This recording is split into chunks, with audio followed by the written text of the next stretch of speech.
Mesdames, Mesdemoiselles, Messieurs, mes chers amis, bonjour, bonjour à toutes et à tous, et merci d'être toujours fidèles à cette chaîne, à ce canal.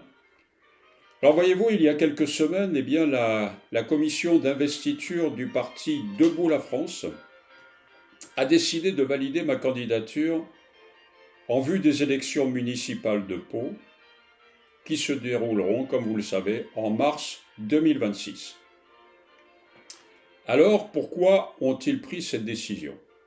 Eh bien, je pense qu'ils connaissent d'abord mon engagement dans le Parti souverainiste, parti dont je vous parlerai tout à l'heure, je vous en dirai quelques mots. Ils savent ma détermination à combattre la corruption et les gaspillages de l'argent des contribuables. Ils connaissent enfin ma loyauté et mon honnêteté. Voyez-vous, ce n'est pas une décision à la légère pour le Bureau national parisien de valider une candidature pour une mairie comme celle de Pau. Imaginez que je sois élu en mars prochain et qu'après cela, je ne respecte pas mes engagements face aux Paloises et aux Palois. Bien évidemment, vous aurez compris qu'il en va de ma responsabilité d'être et de rester irréprochable, non seulement devant les administrés, mais aussi envers les membres de la commission qui auront fait le choix de me faire confiance. Alors comme je l'ai expliqué récemment, ma priorité, celle que je devrais tenir avant tout, sera de faire de Pau, j'allais dire un laboratoire, non plutôt un exemple national de gestion rigoureuse de la ville. Je m'explique. Nous sommes à peu près tous outrés de voir à l'échelle nationale et européenne comment l'argent des contribuables est détourné, gaspillé. Outrés de voir les efforts des gens qui travaillent dur, qui se lèvent tôt le matin, de ceux que je nommerais les forces vives de la nation, eh bien tous ces efforts finirent tout simplement dans la poche de nantis et corrompus. Eh bien, voyez-vous, tout simplement, ce que nous pouvons observer à cette échelle nationale et supranationale, eh bien, je souhaite tout simplement qu'au moins nous ne le reproduisions pas dans notre ville. Et cet acte subversif de ma part ne pourrait avoir de raison que celle de servir l'autre. Alors mes chers amis, avant de continuer, si vous le voulez bien, je vous demanderai de bien vouloir mettre un petit like, vous savez, ce petit pouce qui va bien. Et pourquoi pas de vous abonner. Laissez vos commentaires. Cela me permettra de continuer à échanger avec vous en toute simplicité et avec beaucoup de respect mutuel. Alors voyez-vous, je ne rappellerai jamais assez que la France est championne du monde en matière de prélèvements obligatoires. Alors je sais bien, il est des choses difficiles à changer, des choses qui nous dépassent. Mais aujourd'hui, je vous propose une action à la portée de toutes et de tous. Réduire ensemble les dépenses pharaoniques de la ville et répercuter ainsi les économies réalisées sur une baisse des taxes. Je dis ensemble, pourquoi? Car je remettrai les concitoyens au centre des décisions par le référendum citoyen, justement. Les Paloises et les Palois pourront s'exprimer sur les grandes orientations municipales. C'est tout simplement ce que je souhaite. Voyez-vous, dès lors que je serai élu maire de Pau, si vous le voulez bien, je ferai très vite réaliser un audit des finances de la ville par un cabinet indépendant, surtout par un cabinet indépendant. Cet audit permettra non seulement de tirer un certain nombre de conclusions, vous aurez remarqué que je dis cela sans arrière-pensée aucune, et permettra d'autre part d'ajuster les finances en fonction des projets qui auraient été préalablement engagés et qui se verront soit acceptés, soit prorogés, soit tout simplement abandonnés. Mais voyez-vous, ce qui me désole avant tout, c'est la passivité et la résignation des Français. L'acceptation presque masochiste.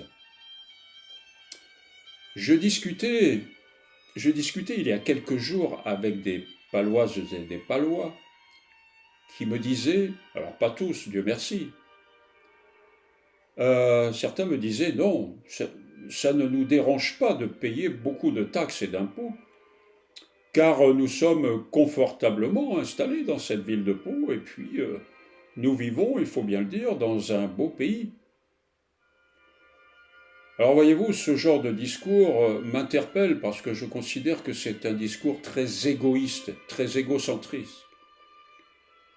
Ces gens n'imaginent pas que certains propriétaires ont du mal à joindre les deux bouts, que certains petits magasins, petits artisans qui payent la contribution foncière sur les entreprises, eh bien, ont un mal fou aussi à joindre les deux bouts, et lorsqu'ils voient cette taxe arriver, eh bien, ils se demandent comment ils vont faire. Ils sont obligés de faire des coupes ailleurs. Pire encore, une autre personne m'avoue qu'elle votera pour François Bayrou, car, je cite, « Vous savez, monsieur, me dit-il, c'est un luxe incroyable d'avoir un ancien Premier ministre à la tête de la ville. » Waouh! Excusez-moi, mais là, ça m'a fait froid dans le dos, je dirais. Et d'autres personnes, totalement abattues, épuisées, fatiguées, résignées, je dois dire, eh bien m'expliquent qu'ils n'iront pas voter, car, disent-ils, ça ne changera rien. Alors voilà, mes chers amis, où nous en sommes aujourd'hui. Et ça me fait penser à cette petite anecdote, vous savez, cette personne qui est prise dans les sables mouvants, qui est enfoncée déjà jusqu'à la taille et qui a la chance d'avoir quelqu'un qui lui propose une perche solide pour le sortir de ce mauvais pas, et qui dit non, non, non, non, vous inquiétez pas, ça va aller, je vais me débrouiller seul. Et puis quelques instants plus tard, il est enfoncé jusqu'au cou, il a encore une main qui dépasse, et qui dit non, non, la perche, gardez-la, j'en ai pas besoin. Circulez, je n'ai pas besoin de vous. Et qui au final finit par mourir, enfoncé. On ne le voit plus, il a disparu au fond des sables mouvants. Eh bien voilà, c'est exactement ce qui se passe pour les Françaises et les Français. Enfin, pour certains d'entre eux, bien évidemment. Vous avez un mouvement politique patriote, démocratique, souverainiste, qui tend une perche solide aux Français. Une perche pour les sortir de ce chaos, de cette catastrophe qui se dessine jour après jour. Un mouvement politique épris de lucidité. Et oui, mesdames et messieurs, le parti Debout la France. Voilà, j'y viens, je voulais vous en parler. Un mouvement de bon sens qui tend la perche à des concitoyens qui refusent que quelqu'un vienne au secours de notre belle nation. C'est tout de même incroyable. Et il y a au sein de ce parti, je peux vous le dire, des hommes et des femmes de très grande qualité, issus en très grande majorité de la société civile. Des hommes et des femmes fidèles, clairvoyants, honnêtes.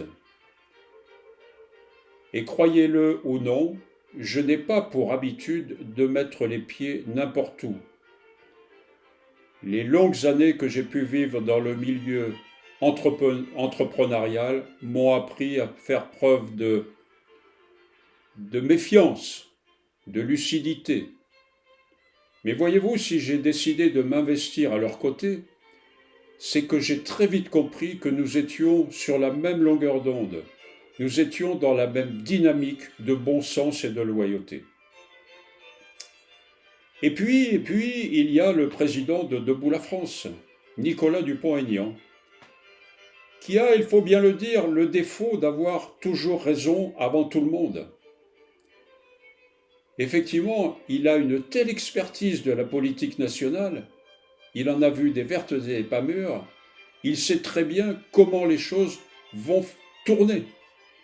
Depuis 30 ans, il a toujours mis la balle dans le mille, comme on dit.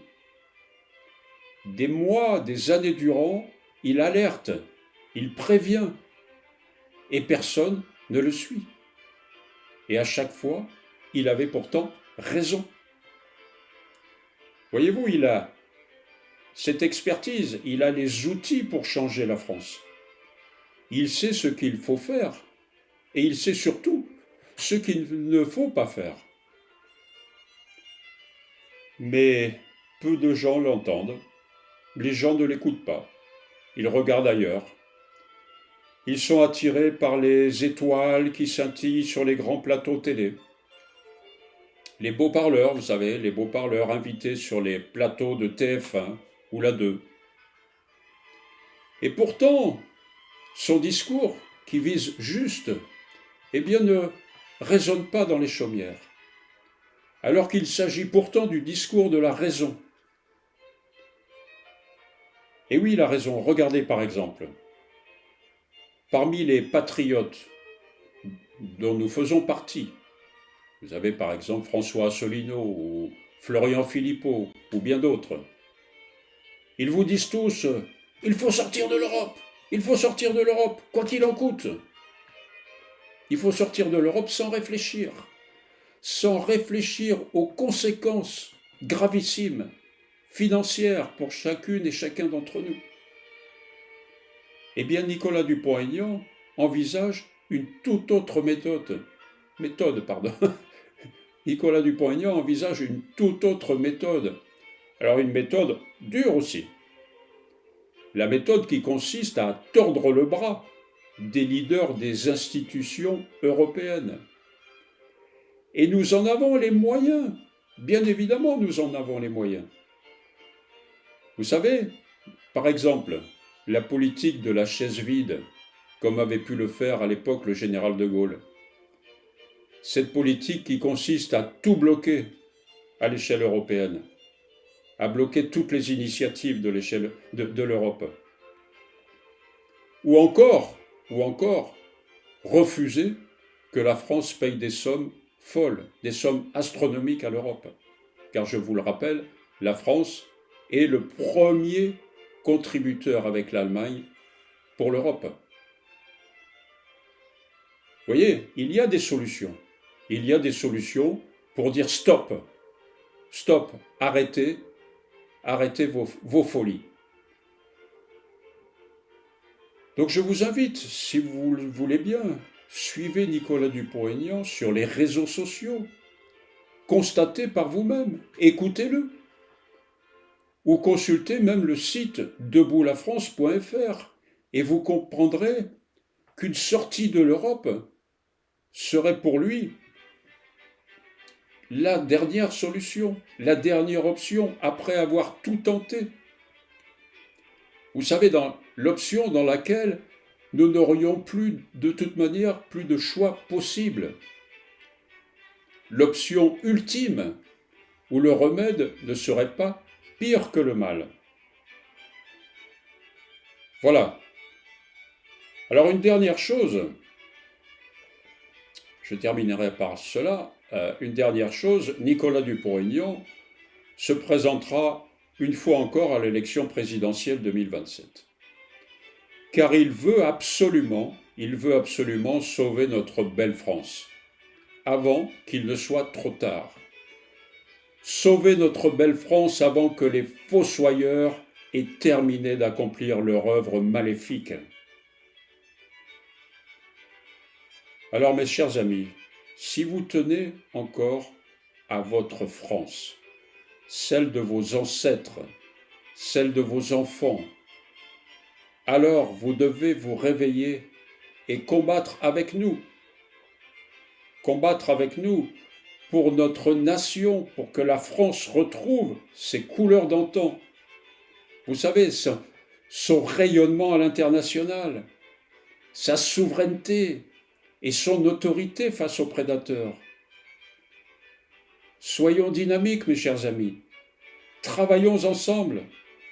Retrouvons ensemble une France dans laquelle il fait bon vivre et soyons fiers d'être Français.